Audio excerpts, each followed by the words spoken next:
Well, guess who's here? Oh, guess what I forgot to turn on. That's funny. Alright, okay, hold on. Scuffed as usual. Hope everyone's comfortable with that. Okay. Alright, so let's talk about this. First of all, I want to talk about something awful happened to me this week. I was just chilling in bed, as per usual. Everyone knows, it's good to get your 40 winks, Don't let me be the person to discourage you from sleeping, because I certainly have never been discouraged from sleeping. So get my 40 winks. All of a sudden, loud ass noise I hear on my phone, and I get this Amber Alert style pop up that's like, scores for the PGA Tour. I'm not, so I'm not a TV at the Outback Steakhouse, so I'm not really interested in the PGA Tour at all. I don't know, listen, let's all take a moment and recognize that algorithms control our lives and there's nothing we can do about it. What about me? Listen, I have some weird viewing habits, okay? I watched The Boys season 4, season 2 several times in the last week. I just rewatched the same thing over and over again.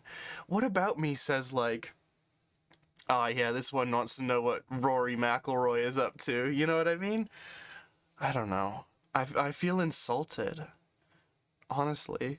I feel like I need to sort of take a look in my, when you first learn about systemic racism and you're like, "Oh, I need to take a long hard look at myself." I feel like if you're getting Amber Alerts about the PGA Tour, you kind of need to, I don't know. I need to reevaluate. I need to reevaluate myself. It's been a rough one. I've also been taking psyllium husk, which I won't be telling you about. But yeah, so I'm going on vacation in how many hours? Less than 24 hours, 20 hours at this point. And I wanted to do a quick hey, check in with y'all to make sure that you know that there's still gonna be the Raturday stuff going on that whole time, but I'm doing a cool, all right, y'all can't tell VShojo about this one. I'm gonna be doing a VTuber travel diary kind of thing. It's gonna be very experimental, very multimedia, very sensual, very sexual. It's not gonna be either of those things. It'll just be multimedia and experimental. But the way it's gonna work is you can watch on my Twitter for updates, and they'll be there. And then when I'm finished, when the whole vacation is over, I have a month before school starts, I'm gonna edit the whole thing over into a huge documentary, probably 45 to an hour, all with VTuber shit in it. So fans of me being a silly cartoon abound, basically. Or is that I don't know, rejoice maybe is what I mean. Anyway, if you want to help fund this trip, type !donate in the chat and you can send me some fucking money, but you don't have to do that. The other thing I wanted to do is go over my schedule, because I wanted to talk to some people. If there's anybody watching, anybody in chat who wants to fucking come chill, I'll be available. I got time. Send me a DM. You know my Twitter. But yeah, so watch for my Twitter.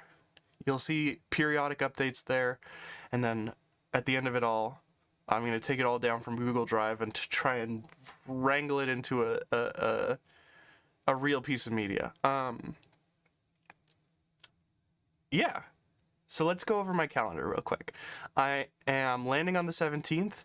I'm chilling out for the 18th and 19th. I might go shoe shopping on the 19th, because my host, the lovely Feathers, is a real sneakerhead, and I'm I don't have any nice sneakers. I only have, I have shitty sneakers I got when I was 15. And, this is the thing. I've been wearing the same shoes and the same boots since I was 15. So, I want to get nice sneakers. I think I deserve it.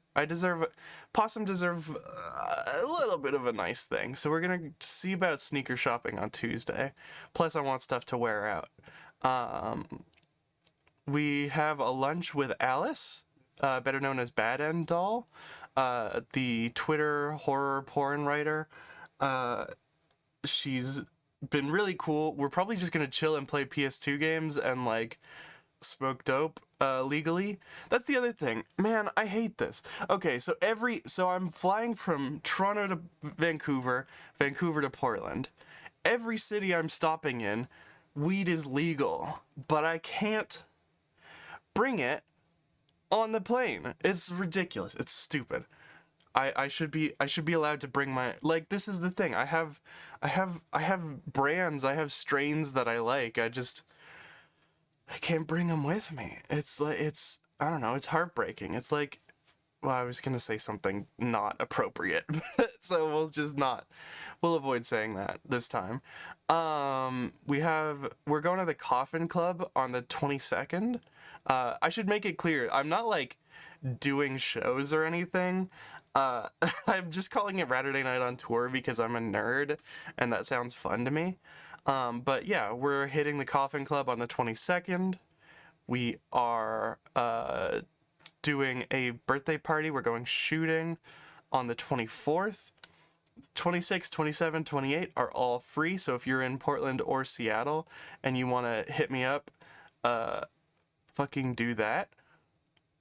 Then 29th is my official date for, like, leaving for Seattle. I'm going to be chilling with Riot Charge, known on Twitter as Riot Charge, the artist, musician, everything. And they still haven't had their Ratterday Night episode, so I'm thinking I might do, like, a cool interview with them.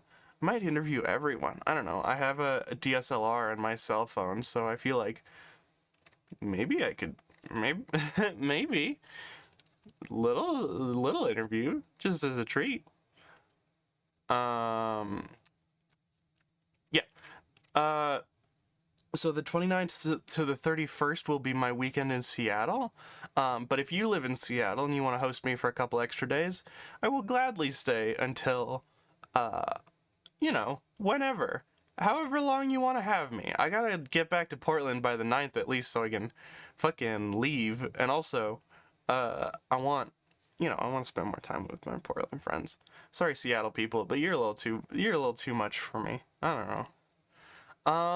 And those are all my hard plans so far. So yeah, basically I have from Tuesday the 2nd to Wednesday the 10th, where you could just, like, come fucking chill with me. I don't know. You figure it out amongst yourselves. I'm sure you will.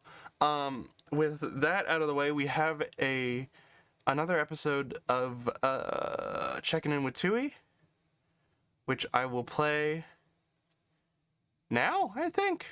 I don't know. I guess I'll play it now. Yeah, I guess why not? Thanks for tuning in.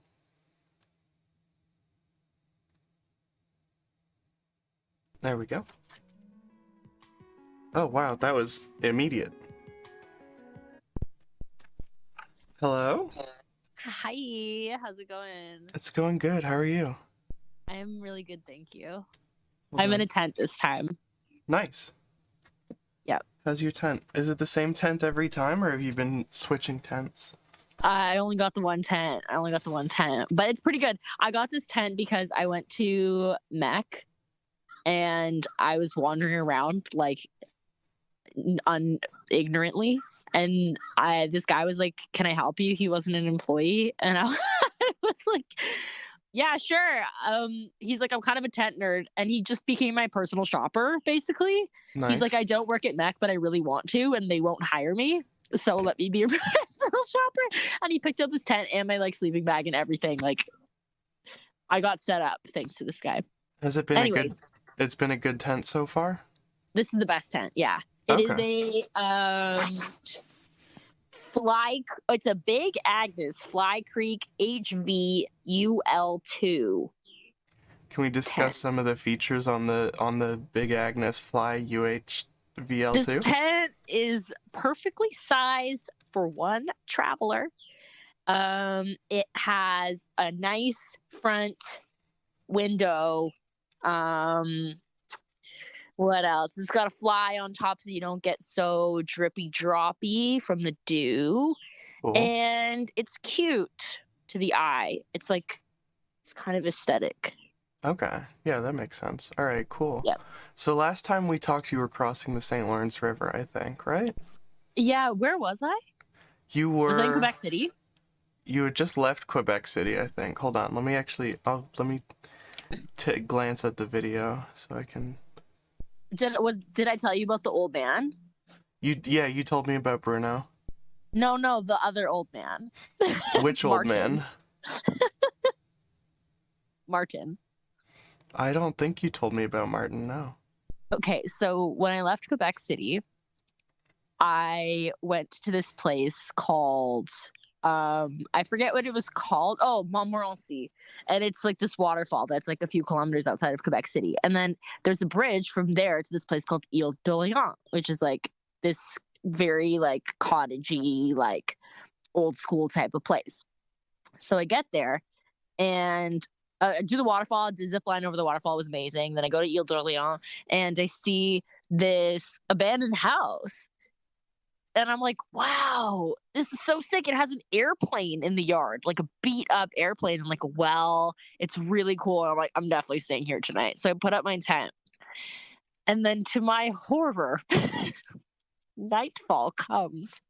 It's like 9:30 and I see a little light on inside the house. I was like, no, because now I knew like this is probably someone so old. And now I'm a squatter. I felt so bad. I was like, I'm just scared the shit out of the guy. So I knock on the door. It's like 9:30, and in my like most polite, it's conjugated French. I'm like, hi, I made a mistake, and I didn't mean to scare you, but I am a squatter, and I don't want to be if you don't want me to be. But if you want me to be, I'll keep being it. And this guy was like, my name is Martin. And I'm so old, and yeah, you can stay here, and it's all good. Oh yeah, thank you, Martin. That was really nice. Martin did me a solid. But yeah, then I left Ile d'Orléans, and I went to Montmagny. That was on Canada Day, so-called Canada Day, and I saw this country music concert in the small town of Montmagny. But the thing is, the guys were like French Canadian, but they were singing English songs and like trying to do it with like a southern accent. And like it was just like some of the words, it seemed like they maybe didn't know what they meant. It was just like all like, oh my god, I was like, what are you representing here? Because I don't understand. Like maybe you guys are working class, but then why are you like into like English? So I don't get it. But what I found out was that a lot of French Canadians are really into line dancing. So although the band itself was like a bit disturbing, everyone started hoeing the F down on the floor. Like grannies were up there, but like kids, like teens, everyone was just like, I gotta do my shuffle. And they all knew these various shuffles. I was like, that's kind of cool. And then I slept beside a stadium in my tent. Nice. And then, oh my god, I didn't tell you, the hero was down. Like I almost got knocked out. Like I was at the low point of my hero's journey. Oh wow, what happened? I got sick. So I went from Montmagny to this place called La Pocatière, and I stayed in this guy's backyard, and it was raining as F, and I was just in my tent. My throat was like, and I woke up, I lost my voice. I was like, that's not good. And he was like, here, take this stack of COVID tests and like be gone. So I was like, okay, I be gone. And then the next day, I'm like, oh, I'm really feeling really bad. I think I shouldn't be traveling anymore. I'm going to get the nearest Airbnb, which I've never done on this trip. I have not spent $1 on accommodations. It's like, I'm going to go to Airbnb and rest all effing day. I picked this Airbnb. It's only 15 kilometers away in a place called Mount Carmel. Well, guess what you need to know about Mount Carmel? It is on a mountain, aka it is uphill. Yep. So I was feeling like poo-poo. I had no energy, no voice. I was feeling shit. And all of a sudden I get on this hill. I turned the corner. My jaw dropped when I saw this hill. I was like, holy shit, you I cannot go up that. It's like 3 kilometers of like a pure incline. I was like, this is not going to work. And so I started trying to do the hill, just not even on my bike, just pushing it, like walking my bike up the hill. I could not do it. I got past like 5 houses in 20 minutes. And honestly, by that point, I was just like emotionally broken. So I just threw my bike to the side of the road and started sobbing ass. And eventually a truck pulled over. It was like, girl, are you good?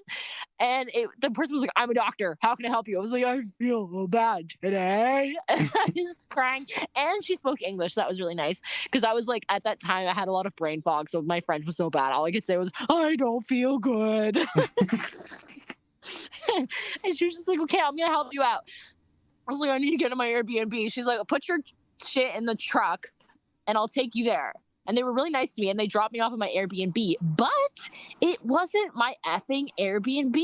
I got to the address and they left and they were like, bye. And I was like knocking on the door and I'm like, they're like, there's no Airbnb here. And I'm like, what the hell? I called the Airbnb and I was like, where are you at? And they're like, oh yeah, Google Maps will take you to a fake place. The real place is another 20 kilometers uphill. I was like, no!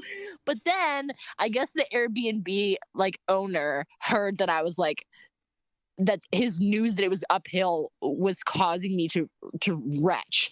And he was like, do you want me to come get you? I was like, yes, please. So he came and got me in his truck as well. So I hitchhiked kind of twice, but they hitchhiked me because I didn't attract them. Like I attracted them by just looking like shit. I slept in the Airbnb and then I woke up and I was just like, wahoo, I'm cured. So I have to bike my ass off to this place called Kamouraska because it's so cute there. Oh my God, I really recommend it. Anyone going to Quebec, definitely go to Kamouraska because I did a kayak tour where I met Seal. How do you spell that? Sorry. K-A-M-O-U-R. Oh, I see it. I was trying to do a C. Yeah, I did a kayak tour there. It's a really cute small town and met the Seal, which is it's like a dream come true for all French language learners because a seal in French is called un fuck. Yeah. Un fuck. So I got to be like, oh, un fuck. And everyone was like, oh! And that was really sick. And I loved Kamouraska. And then that night I went to a motel. I didn't pay for it, but I like went to the motel office and I was like, hey, can I just like camp next to your motel? And they're like, wow, your adventure is amazing. You can camp next to our motel and you can use our showers and bathrooms. Nice. I was like, that's really, and I like, they did my, like, they gave me towels, they hung up my clothes on the clothesline. I was like, you guys are sick. Thank you so much. So I kept it pushing.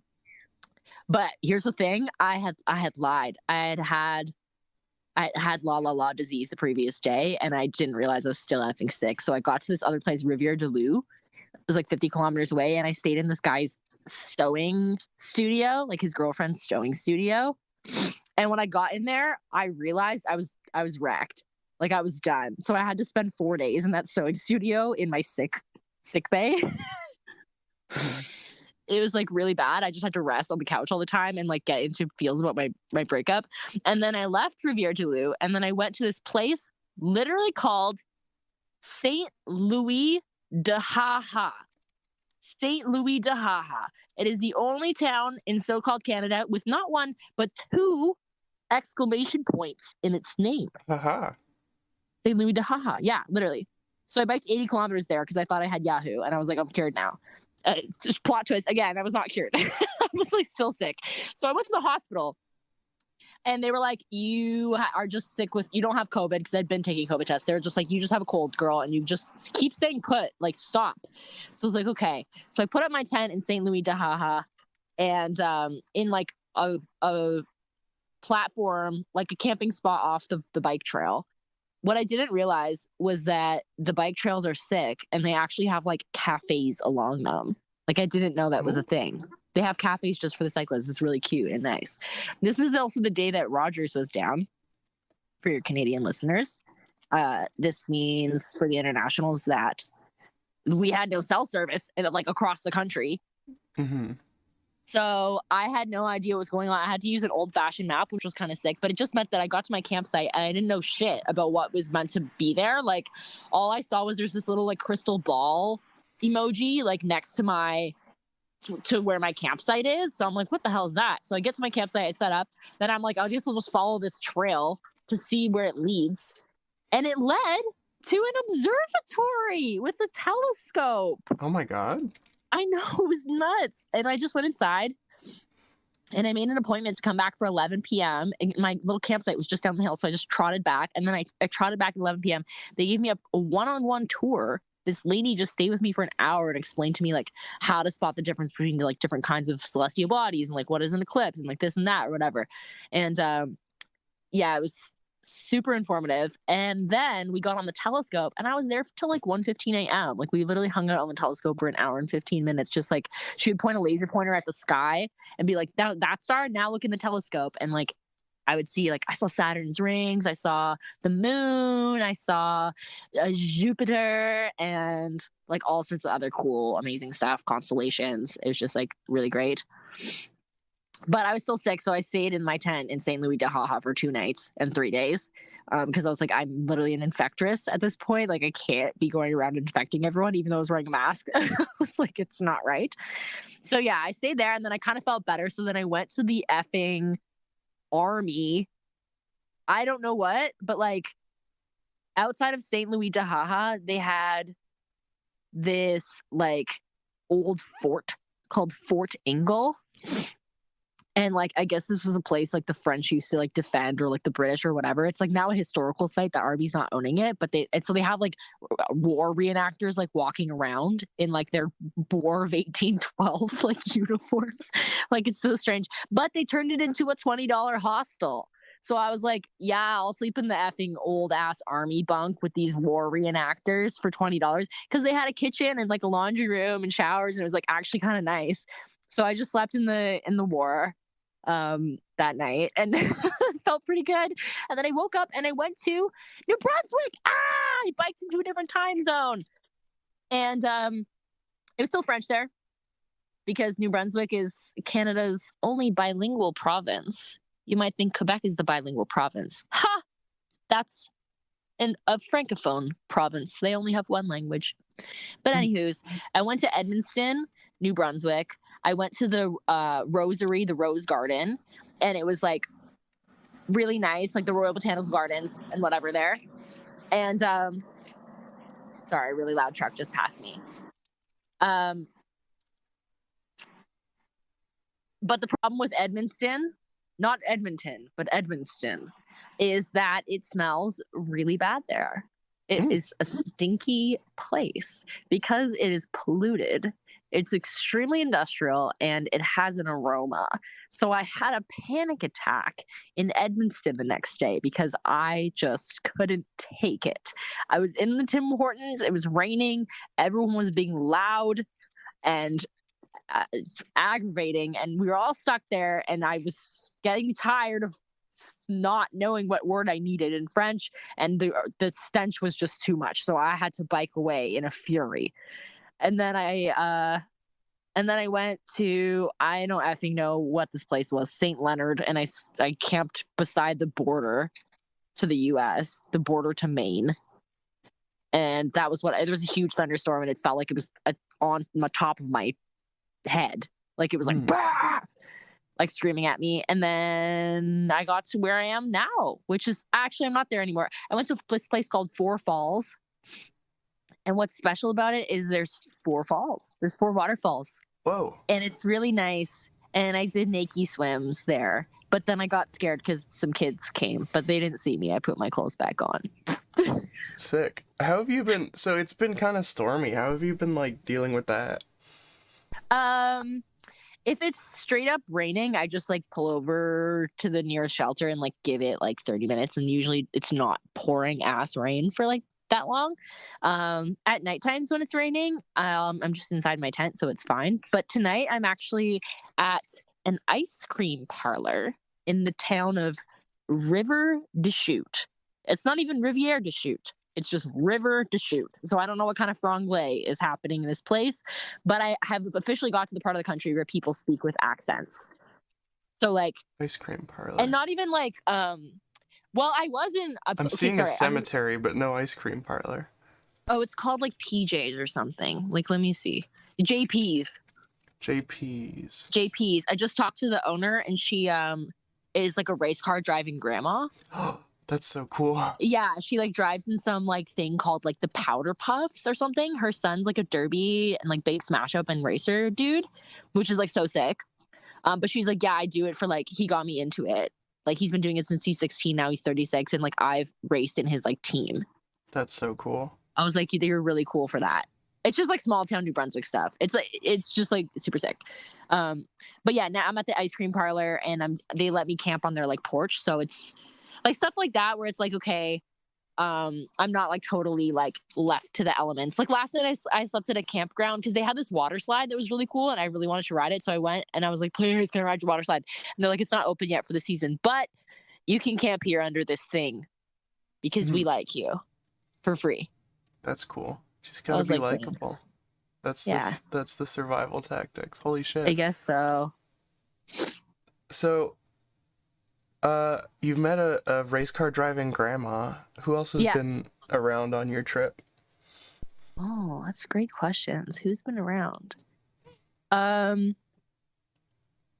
me just like peruse where I've been. I'm just looking through my like, who have I spoke to recently? Honestly, I've kind of been getting into the solitudinous portion of my journey because I spoke to someone who biked across the country, and they said that the stretch from Edmonton to Fredericton is the largest expanse of nothingness he biked through in the whole country.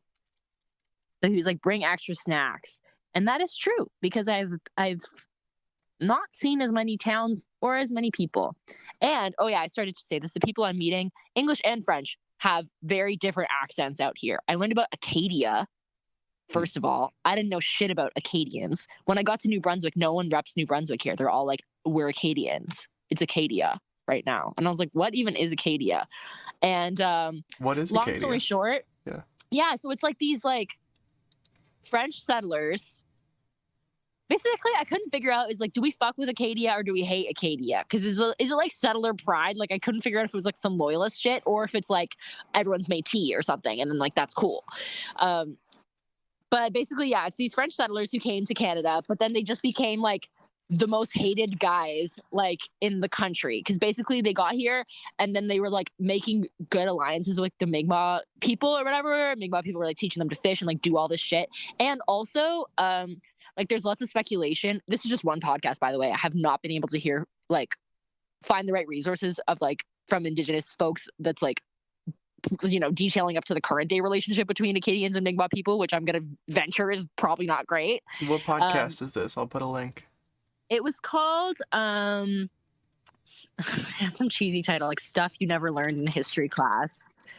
And the episode was called Expulsion of the Acadians, or the Great Upheaval. Okay, so this great upheaval, I knew nothing about this. So basically, the Acadians were these French settlers. They've been here from time. It was all these French dudes who came. And apparently they were able to keep such good relationship with Mi'kmaq people because they were all Basque people. So they were used to like turning French marshland into like farmland by like draining the marsh. Like that was their specialty or whatever. So then they get here and there's marshes everywhere, and Mi'kmaq people are not really using the marshes for food, like agriculture. And then instead of like grabbing all their land and fighting over it, they're like, hey guys, we're here now, and like we're just gonna go drain this land that you're kind of not using, and we'll like just be in harmony or whatever, is how this podcast described it. So they were like, cool, yeah, we're hanging out, we're good buds, and we're all intermarrying, and there's this like particular Métis like identity that's being cultivated between Acadians and Mi'kmaq people. And then so they were like really like each other's guys. And then the territory like changed its hands a gajillion times. Oh, also like whatever was happening politically, they kind of just like left the Acadians to do their own shit. Like a lot of other places in the country, the crown was like super hardcore watching and being like, I'm controlling this. But there was like, they had like a seigneurie system where like you're paying rent basically to like farm on this land. But there was like decades where like no one was paying rent because like the rent guy didn't show up. So like everyone was just vibing. And yeah, so basically the territory changes to British, And the Brits are like, we need you to sign an oath that you're going to be so loyal to us. You can stay. We actually need you to stay because we don't know your techniques to farm this marshland. But here, you got to take up arms. If we're going to fight the French, we got to know that you're going to come. And they were kind of like, yeah, we're oathful to you. Mm-hmm. But what about if we don't oath it? Which were like, no, you have to oath it. Like, please promise you'll fight the French for us. And they were like, no, we don't promise. And this went on for like decades. The king had to like come and visit and be like, please, like, just agree that you will fight. And also they were so pressed about them being so tight with the Mi'kmaq. They were like, I don't like that, because you and the Mi'kmaq people are going to like band up one day because you're going to get tired of Britain controlling you and we don't even know who you are, and you're going to overthrow us. So we're going to do all this shit to try and drive you apart from Mi'kmaq people and also make Mi'kmaq lives shittier. And also, we really need you to be oathful. And then basically at the end of the day, they were like, I don't know. Even if these guys sign an oath at this point, we don't trust it. So they were just like, Acadians, get out. Like, get out. And the Acadians were like, what do you mean? And they're like, we got these trains and move. And they took all of these hoes out of Acadia. They like dispersed them everywhere. They just like chucked them. They put trains and then they chucked like 100 or 200 Acadians off like at every town. And we're just like, here you go. Like, enjoy. It was just wild. And then so a bunch of the Acadians went to Louisiana and became Cajun. So that's like what Cajun is about. I had no idea. And so, yeah, now the Acadian diaspora, they call it, although, you know, it was never really their land. So that's another whole thing. I'm like, it's not Acadian land. That was Mi'kmaq land. But anywho's, they all are like coming back and they're like, we have our own language and stuff like that. So that's what tripped me off to this, was when I went to the store and a guy thanks me, Marcy, not merci, Marcy. And I'm like, I've only ever heard Métis people use that pronunciation. So what's this? Is this a Métis spot? I couldn't get it. But anyways, I was in Acadia. Now I'm in an English-speaking part where the people have accents. Nice. Yeah, anyways, long story. So it's been a solitary stretch for you. Have you worked on any poetry? No. Okay, that's fine. No. That's totally But normal. it's okay. I actually, I've been emailing some people. I really encourage people, if they like have been moved by a piece of art and the artist is not like Beyonce or Meg Thee Stallion or something where it's like you're never going to have contact with them, like just email them and tell them thank you. So I've been reaching out to some people. One of them is Fiverr, who I mentioned the first time we spoke, who wrote the album Audible Songs from Rockwood. And I was like, hey, your album was really good. And honestly, it was a bit intimidatingly good because I'm trying to write a collection about madness and you had a super sick concept and you saw it through and like, well done. And they wrote back and they were like, thank you so much. It actually took me 5 effing whole years to make that album. I proposed to my grant people that it would take me 6 months, but there was a lot of shit I had to sort out in my personal life and in terms of like building proper, like, I think they described it as like relationships between realms, like spiritual relationships that they needed to feel right before they like released it into the world. So they were like, if I can give you some unsolicited advice, just like give yourself as much time to be as thorough as the work is like calling you to be, because the pace that is like manufactured by this administrative class is not interested in like art. At the end of the day, they're interested in production. So sick. Yeah. That's good advice. Also good advice to send an email to just people you like who have made creation. Like that's basically that's the premise of this whole show, is I see something I like and I'm like, I'm gonna send them an email. Yeah, for real. And then you always get like cool people to like. I remember hearing this interview on CBC like ages ago from this artist. I did not even know his name, but he wrote an album like biking across the country, kind of like me.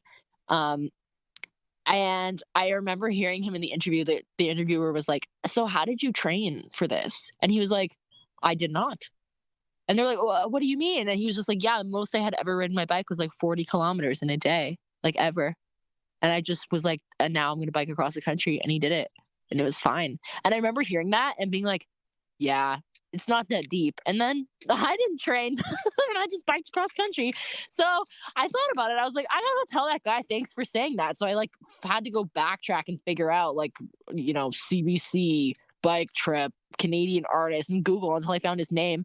And then I found this artist and I sent him a message on Instagram and I was like, hey, like, thanks for telling me never to train. I did it. I didn't do it. And it's going great. And like, that's your impact. And he was like, that's so sick. When you get to Halifax, because he lives there, I'm going to take you out for like a drink or an ice cream. And here's some things you should know that I learned along the way. So like, he's the one who told me like, watch out between Edmundston and Fredericton. And also the one who tipped me off is like, there's this water slide in this small town. You got to go visit. And that's where I slept last night.